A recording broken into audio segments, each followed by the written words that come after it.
I'd like to welcome you all and to thank you for coming along today, because we have a really enjoyable afternoon for you.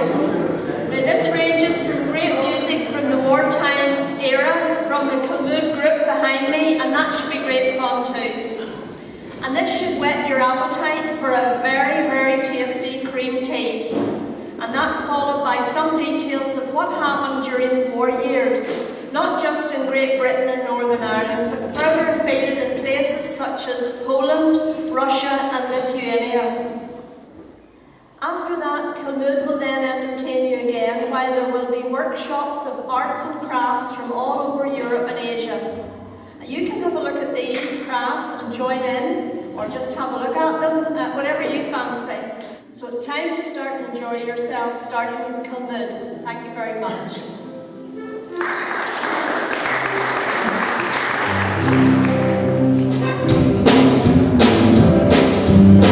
I keep a close watch over this heart of mine.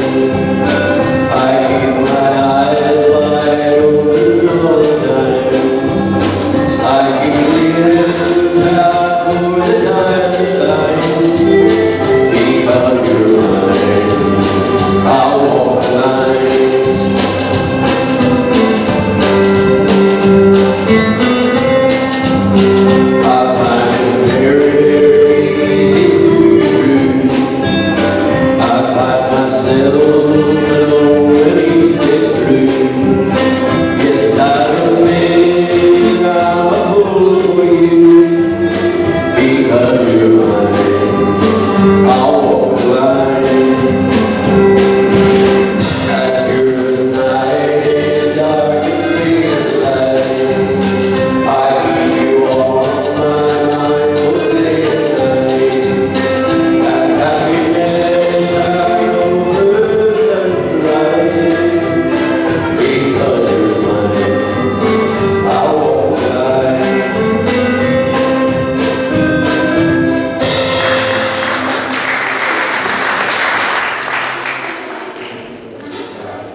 All right.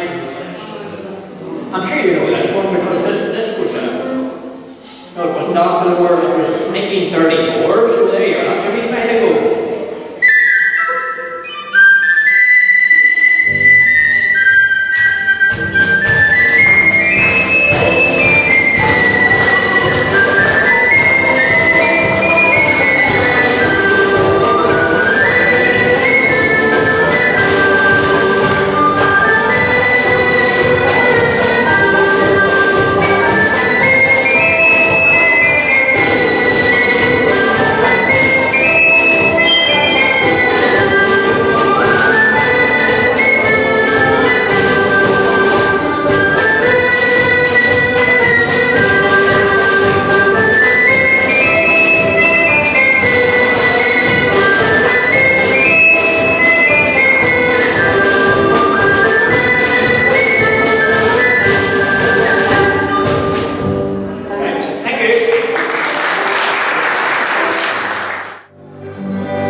Between 1939 and 1945, 6 million people, which accounted for over 15% of Poland's population, perished.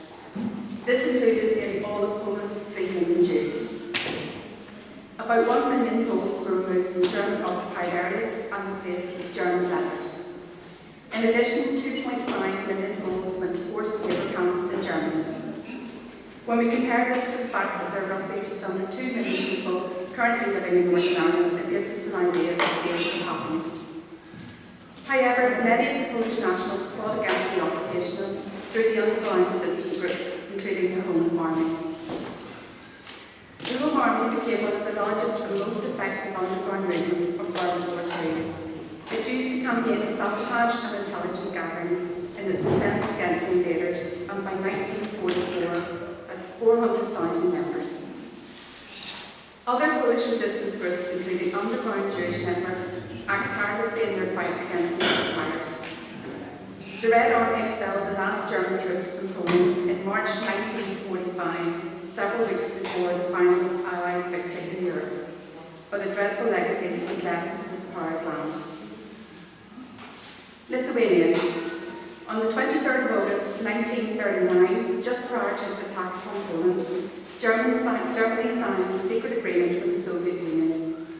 Initially, Lithuania was relegated to Germany. However, on Lithuania's refusal to attack Poland as a German ally, it was transferred to Soviet influence. In a second secret pact signed in Moscow on the 27th of September that same year. On the 15th of June 1940, the Soviet Union occupied Lithuania.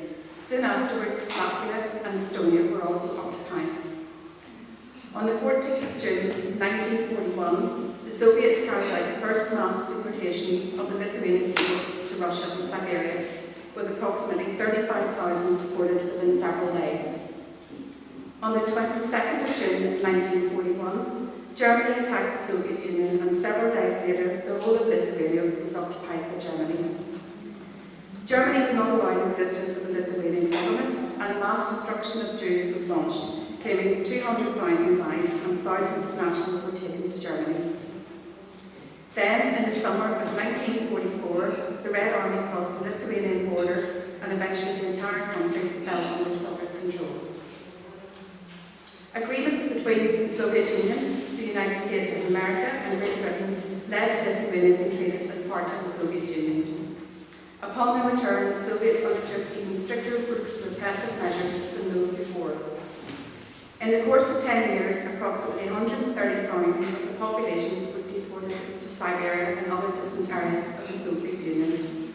The majority of them perished due to unbearable transport and living conditions.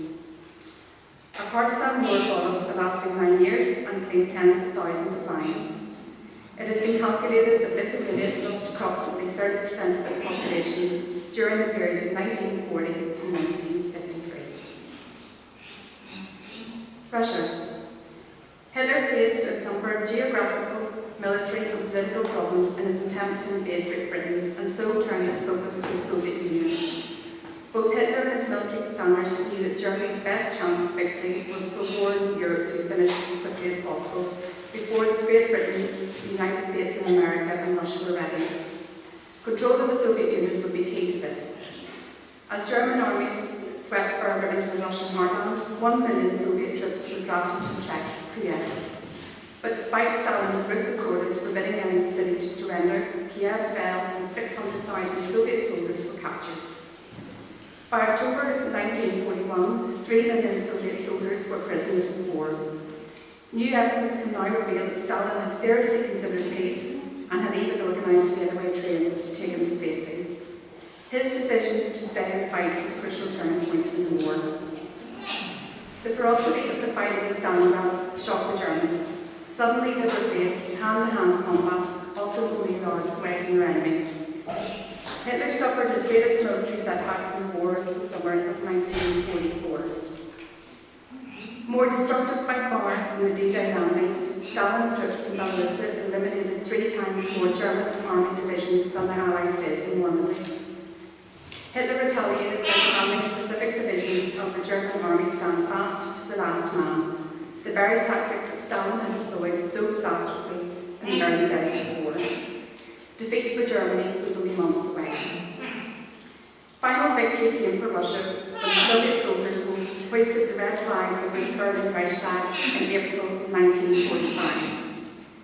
In its scale of destruction, the war in Eastern Front was unique. From Leningrad to the Crimea, from Kiev to Stalingrad, the Soviet Union was devastated. At least 25 million Soviet citizens died, over 10 times the number of people in Northern Ireland. This is just a brief outline of some of the suffering of our allies. Everyone seems to have suffered in different countries, but in similar ways. Families destroyed, soldiers and loved ones murdered, land burnt or taken unlawfully, and certainly the world was never the same again. It is now 68 years since the end of the Second World War, but war still continues in this world. We will remember those who have suffered and served later. Thank you.